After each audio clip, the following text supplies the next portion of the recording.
மற்ற வீரர்களுக்கும் மற்ற விளையாட்டுத் துறையினருக்கும் கொடுக்குற அந்த மரியாதையோ சலுகைகளோ பரிசுகளோ நமக்கு கிடைக்கல அப்படிங்கிற ஆதங்கம் இருந்திருக்கா? பார்த்தீங்கன்னா, நான் நார்மல் ஒலிம்பிக்கும் பேராவும் 2 சேம் தான். சேம் டு சேம் தான். ஆனா பார்த்தீங்கன்னா, நார்மல் 1 மெடல் அடிச்சாவே அவங்களுக்கு வேற லெவலுக்கு கூட்டு போறாங்க. ஆனா நாங்க 29 மெடல் அடிச்சிருக்கிறோம். ஒரு இதுவும் இல்ல. சும்மா நார்மலா போகுது அவ்வளோதான். அப்புறம் கிரிக்கெட்டு பார்த்தீங்கன்னா, நம்ம வேர்ல்டு கப் மெடல் அடிச்சாங்க. எவ்வளோ க்ரௌடு பார்த்தீங்க. ஆனா நாங்க 29 மெடல் அடிச்சோம். ஒரு எவ்வளோ ஒரு 300 பேர் தான் ரிசீவ் பண்ணே வந்தாங்க இல்ல ஏர்போர்ட்ல. 300 okay, number better then before. But அவர் என்ன அர்த்தத்துல சொல்ல வர்றாருன்னா, சமமா பார்க்கணும், இல்ல ஸ்போர்ட்டா பார்க்கணும். இப்போ ஒன்றும் இல்லை, ஒரு சின்ன உதாரணம். 82,000 பேர் கெப்பாசிட்டி உள்ள பாரிஸ்ல பிரான்ஸோட அத்லெட்டிக் ஸ்டேடியம்ங்க. ஒரு 6 நாள் அத்லெட்டிக்ஸ் மட்டும் நடந்தாங்க. Almost all days stadium full. அவங்களுக்கு அங்கே யார் விளையாடுறா? ஃப்ரான்ஸ்காரன் விளையாடினா ஓகே, ஃப்ரான்ஸே இல்லாத இப்போ ஹை ஜம்பில் ஃப்ரான்ஸ் இல்லை, எல்லாம் வேறு வேறு கண்ட்ரி தான் இருந்தாங்க. இருந்தாலும் அன்றைக்கி ஸ்டேடியம் ஃபுல். ஸ்போர்ட்ஸ், அங்கே sports, they love sports, they know sports, they understand sports, They know what is sports. இங்கே வந்து அது டெஃபினட்டாக பேரை சொல்லாமல் ஒரு விஷயத்த சொல்கிறேன். ஒரு முக்கியமான ஒரு ஸ்போர்ட்லேருந்து ஒரு முக்கியமான நபரை சந்திக்கிறோம்.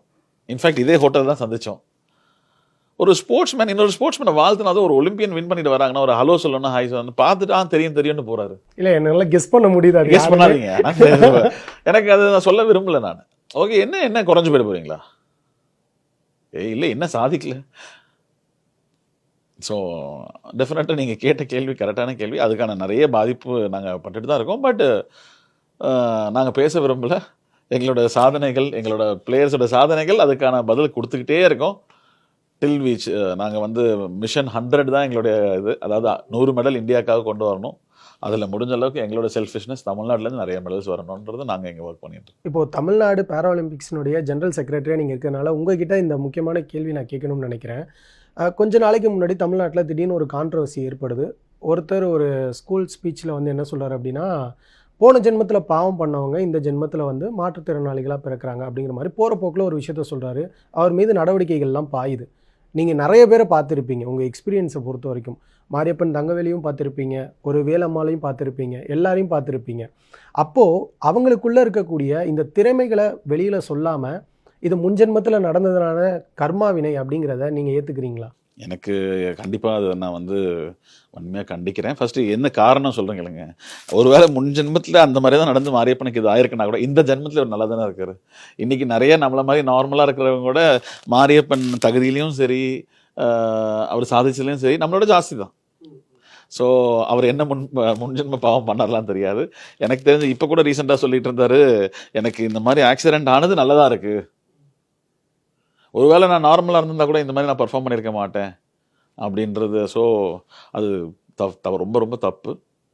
ஒருவேளை அவரோட எண்ணத்தை மாற்றிக்கணும். அதில் இப்போ நிறைய பிள்ளைகளை வந்து நம்ம பார்க்குறோம் சார், ஒரு மாரியப்பன் தங்கவேல் மாதிரி வரணும் வெளியில் அப்படின்னு சொல்லி நினைக்கிறாங்க.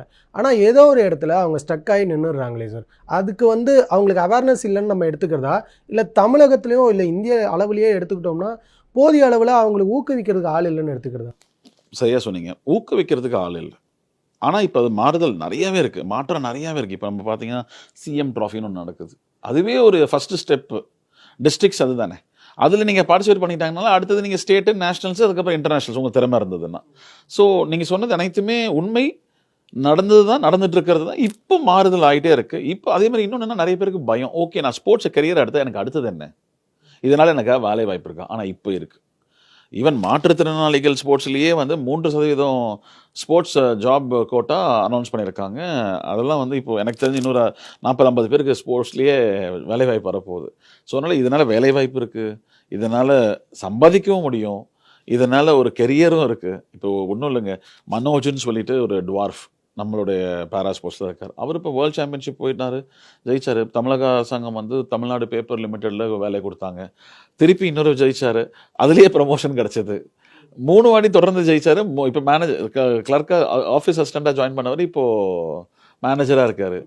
பார்த்தீங்கன்னா கடந்த வாரம் அவரோட கல்யாணத்துக்கு நம்ம மாண்புமிகு அமைச்சர், விளையாட்டுத்துறை அமைச்சர் உதயநிதி ஸ்டாலின் அவர்கள் அவர் வீட்டுக்கே போய் வாழ்த்து தெரிவிச்சிருக்காங்க. இதெல்லாமே ஒரு மோட்டிவேஷன் தானே. ஒரு பிளேயர் இப்போ எத்தனை ஸ்போர்ட்ஸ் பிளேயரை பாராட்டியோ இல்லைன்னா ஒரு கல்யாணத்துக்கு ஒரு அமைச்சரோ இல்லை போய் பார்த்து இப்போ டெஃபினட்டாக தமிழ்நாடு ஸ்போர்ட்ஸில். பட் அது கொஞ்ச நாள் ஆகும், மக்கள் மனசில் அது பதியறதுக்கு, okay sports is a career அப்படின்றது பதியறதுக்கு ஆகும்.